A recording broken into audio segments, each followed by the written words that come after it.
likās man, ka ekspertam, kurš vienmēr skatās to visu vai caur ekrānu vai dzīvē, man liekas, ka jūs kaut ko līdz galam tur pareizi nedarat. Bet es nekad dzīvē pats neesmu darījis. Jo var pamēģināt ar automātu. Ar automātu? Tev arī automāts, man liekas. Tāpat kā, jā, tad divi robi pa visu trasi, jā. Nē, nu redzi, trasi smuki notīrīt, vajadzētu jau no pirmās rindas laikam labāk startēt, nevis no otrās. Nu, dai, pamēģināsim, es ceru, ka nenoslāps ar automātu. Jā. Nu, es tagad sāku braukt, skaties, nu vienkārši te gāz grīdā. Protams, pilnā. Un cik reizes tā sanāk atrast tādu pareizo trajektoriju? Katru reizi viņš savu? Tad, kad nobrauc pa pirmo, tad ir bijusi pareizā trajektorija. Kad nobrauc pa otro, tad značit varēja būt labāka trajektorija. Var braukt smuki plaši un uz iekšu. Bet, nu, vislabākais jau reku noķert to pašu maliņu, redzi, tur, kur vēl nav nolīdzināts, jo tur jau viss cietākais ir. Un tāpēc tā maliņa arī ir tāda izstāsta, ka tur kartupeļus varētu stādīt šobrīd, man liekas, ja? Jā, bet cieta, zin kā, ātrumiņš.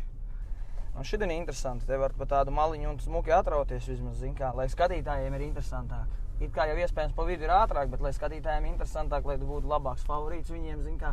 Te jau pat varētu mēģināt tev parādīt, kā to līkumu pareizi izbraukt. Šodien jau uz 2 riteņiem jābrauc. Mēs varētu parādīt, kāds automāts te iet šķērsām iekšā tā. Jā, mēģinām.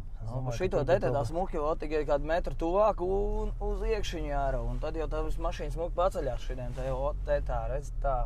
Redzēji, kā smuki. Un tad labie riteņi gaisā. Redzēji, pasties, opa. Redzēji, kā? Mums aptuveni tieši tāpatās ir. Šim traktoram garām vajadzētu tikt tāpat kā trasē. Kārkliņu apdzīt, tāpat mums traktoru vajadzētu apdzīt. Tu esi mēģinājis mērīt, cik tālu tur aizlikt metros? Rallī, kur savu vairāk sanāk lekt, tad zin kā, tad mēs tur tā nesalīdzinām. Bet, nu, plētiens arī branguļos māk uzlikt tā, kad var pārlikt aptuveni mašīnai pāri citai. Izliežam pa džokeri. Tas jau arī mums tāds viens svarīgs aplis ir no visiem 4. Te viss tās kvalifikācijas no 4. Iekšmaliņu vai ārmuņu arī? Nu, pa lielam šidā, tā kā tagad esam arī, te jau tāda špūrīti ir un jāturās tajā špūrītī, lai neizmet ārā. Ja izmet no špūrītes ārā, tad ir čābīgi. Te tā kā bobslejā. Klausot džokeru stratēģiju, kurš tev izdomā? Tu pats? Komandu vai pats? Zini kā, tie, kas sēž malā, tie mēs vislabāk zin kā jābrauc. Jā, protams. Tu pabeidz gonku, atnāc aprunājies mūsu skatītājiem. Jā, ir jau, es pabeidz braucienu, tad tur atnāk 2-3 skatītāji. Viens saka, tu iebrauc pareizi, tā kā es tev teicu. Otrs saka, nē, es teicu, ka apli vēlāk vajadzēja. Tad zin kā, es tev parādīju, kā tur uz 2 ratiem var braukt. Mums vēlreiz samainīties. Davai, tad es varētu jau automātu pamēģināt, kā var ar rušņiku palaist vaļā. Nu, man traktors būs patrauc. Es jau zinu, kā jābrauc. Tu varbūt vari parādīt, kā te Hilux šito iekšiņu te iet. Zin kā, Hiluxam tā caurējumība laba ir. Amortizācija arī ļoti labi strādā, tā kā nav nevainas, jā. Katrai jaunai mašīnai jau it kā ir kaut kādi mazi mīnusi, bet Hiluxam es baigi tā nepateikšu, ka mīnusi būtu.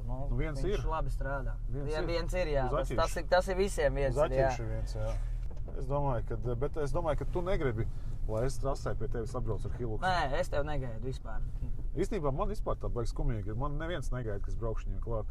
Bet pēc tam, kad tu atbrauc un aizbrauc, viņus tu visi saka paldies, bet tā ierauga mani vienkārši un domāju, ka to tās... Negribu tevi redzēt, jā. Apmēram, jā. Nu, tāda skumīga sajūta bišķi ir, jā. Un tad gribās... Zin kā, es teikšu, ka labāk ir redzēt, ka tu brauc ar Hiluxu pakaļ, nekā, ka tev traktors brauc pakaļ. Arī.